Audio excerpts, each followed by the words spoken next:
This is St. Mary the Virgin Church in the village of Goudhurst in Kent. And this church was built in 1119, and it is also the wedding place of our 6 times great-grandparents, Solomon Chaxfield and Elizabeth Pepper. They were married here in 1739 before they found their way down to Tenderton to establish a new family down there.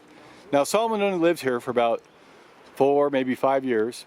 He came down from Staplehurst to get work in the hops fields, and then later on moved down to Tenderton, where they also had more hops. Now, St. Mary the Church was formally founded by Robert de Crevecoeur in 1170, but we know the church was actually built in 1119 during the reign of Henry I. Now, before this church was here, there was probably a small Saxon church on this hill before that, but nobody really knows, and there's no records to show it one way or the other. So the earliest version of this church would have been a very simple structure, probably along the lines of the current church's size, aisles. For 100 years, the congregation approached from the south rather than the west that we do today. Since up until 1768, there was no road through the village. So this road didn't come here till 1768, and this door wasn't built till that time either. So you had to approach from the other side. We are in St. Mary the Virgin Church in Goudhurst, or Goudhurst, and this is one of the most beautiful churches in Kent. And also, Goudhurst is the most beautiful village in all of Kent. And I'll show you a couple really cool things. This is the most interesting monument in St. Mary the Virgin Church. It dates back to 1537, and this is Sir Alexander up here and his wife Constance. It's a tabletop tomb with painted wooden effigies, beautifully detailed in period costumes. There are only 80 such tombs in England, and this is certainly the most colorful and most well preserved.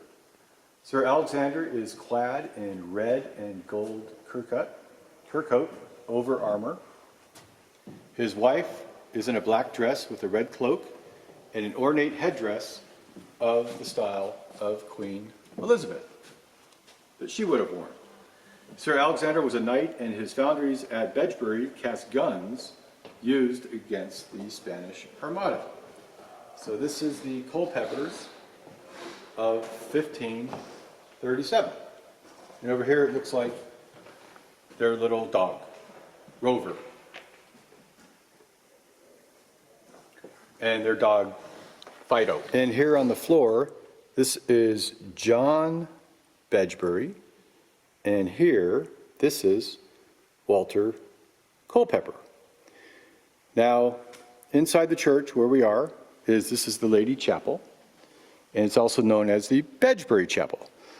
And there are many persons of Bedgebury Manor buried here, as I just showed you.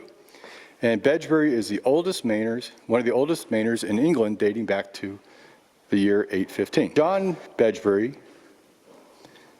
was the first Bedgebury in 1525. So his widow Agnes married Walter Culpepper. So the Bedgebury Manor passed to the Culpeppers, and over here are the Culpeppers. So the Culpepper Memorial is a wonderful alabaster Tudor monument of the Culpeppers with 4 generations carved here in 1599. The top is Sir Thomas Culpepper. He's the sheriff under Edward VII. So beneath Sir Thomas is his son Alexander and his wife Mary. And his son, Sir Alexander, was an influential nobleman knighted by Queen Elizabeth. And beneath Sir Alexander here is an influential nobleman knighted by Queen Elizabeth. And beneath Sir Alexander is his son, Anthony, and his wife down here. This is Anthony and his wife, who are the daughter and the mayor of London. And at the bottom of the carving are their 16 children praying. It didn't work right, did it? Walter and Agnes had a son, John Culpepper, who died in 1480, and he and his wife are interred in the arched tomb in the church. A brass shows his armor, but the brass of his wife and his children are missing. And this is the two of them here, Walter here and his wife here. Now this is Walter Culpepper and his wife Agnes, who died in 1480. And there's a brass here of him, but the brass of his wife is missing. So the brass shows his armor in full regard, but unfortunately his wife is not. And up here are their coats of arms. So the Culpeppers of Bedgebury in the village of Goudhurst. On the south wall of the sanctuary is another memorial of an Italian marble one of William Campione, who died in 1665. In 1722, the Campione family donated the candelabra that still hangs in the nave. That one there is the 1722 candelabra donated by the Campiones. The tower of St. Mary's, the Virgin Church, it rises 500 feet and is the tallest monument for miles around. On a clear day, it is said that you can see as many as 51 other churches sprawled throughout the Weald, from the marshes of Lympne to the hills of North Downs. Sometimes some claim you could even see the Wharf Tower in London. So the view would have been even better. It would have been better in the 14th century when the tower itself was 1 story higher and is crowned with a full-on spire. But in the summer of 1637, a violent storm hit and the spire was struck by lightning and the tower was burned to destruction. Here we are. We're going upstairs in the tower of St. Mary, the Virgin Church. Watch your step. It's not very hard though. No, it's coming down. We'll go to the tippy top. Did you pay for 4 to come up? I paid for 4.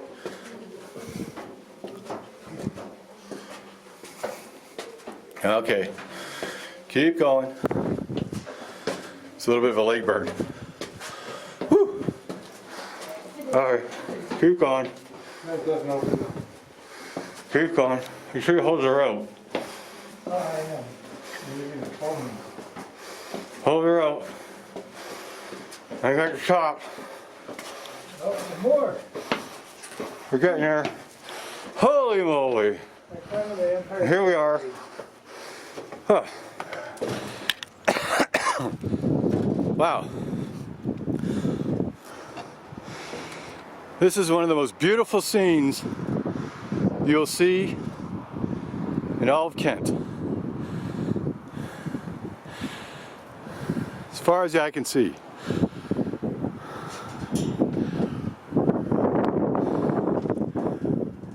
Hi, we're in St. Mary the Virgin Church in Goudhurst of Kent. And this is the location where our 6 times great-grandfather, Solomon Shaxfield, married Elizabeth Pepper. So the village of Goudhurst is perhaps one of the most beautiful places in all of southern England. The word hurst, as we learned before, means a wood or clearing in the forest. And the word good, or gout, probably just means good. So a good clearing in the forest. There's other theories about it, but that seems to be the most plausible and sensible one. The chapel on the hill, where we're standing on top of the tower, this is St. Mary the Virgin Church, and it was built in 1119. For the next 200 years, St. Mary the Virgin Church grew, the small community below grew around it. And in this period of 200 years, Goudhurst respectfully became its own village, where farming became well established.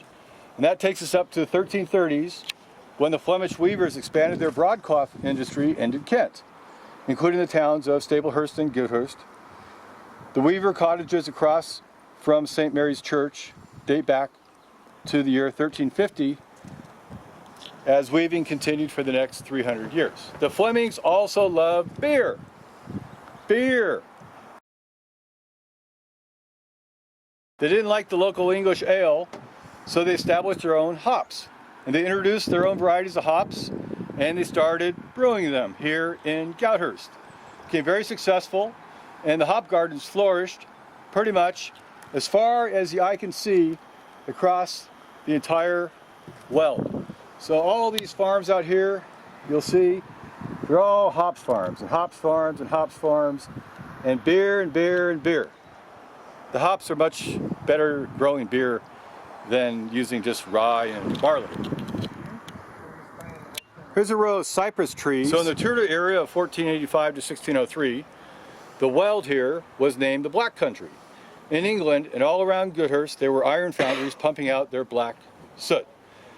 But as industry flourished in the north, up by London, it declined in the south. So all the residents and the working people of Goudhurst started to leave and head up to London. And the wages became very poor, and the living conditions became pretty horrendous here in Goudhurst, and it caused a lot of unrest, and was not immune to the 1830 riots that happened all across South England. It opened in 1892, but it closed in 1961 due to lack of ridership. And the track was lifted in 1964, and all the station sites were sold off. And for almost every trade and occupation was represented in Goudhurst at one time, but now there are only really about 10 shops, a few hotels, and a few restaurants. But Goudhurst itself is a village locked in time. And a villager who lived here 100 years, if he showed up today, he would be able to find his way around and not know much of the difference except for some cars, but finding the local pub with his good Flemish ale made from hops would have been quite easy task for him. Thank you. We're on the southwest side of the church, and during the Battle of Britain in 1940, 2 parachute mines destroyed most of the glass in the entire church, except for a small panel of the 15th century glass which survives in the west window of the south aisle. The Te Deum window at the east end is of modern design, and that replaced the original that was destroyed in the bombing. So as you walk by the headstones here of the cemetery, we'll take a look at the window that was unfortunately destroyed during the bombing.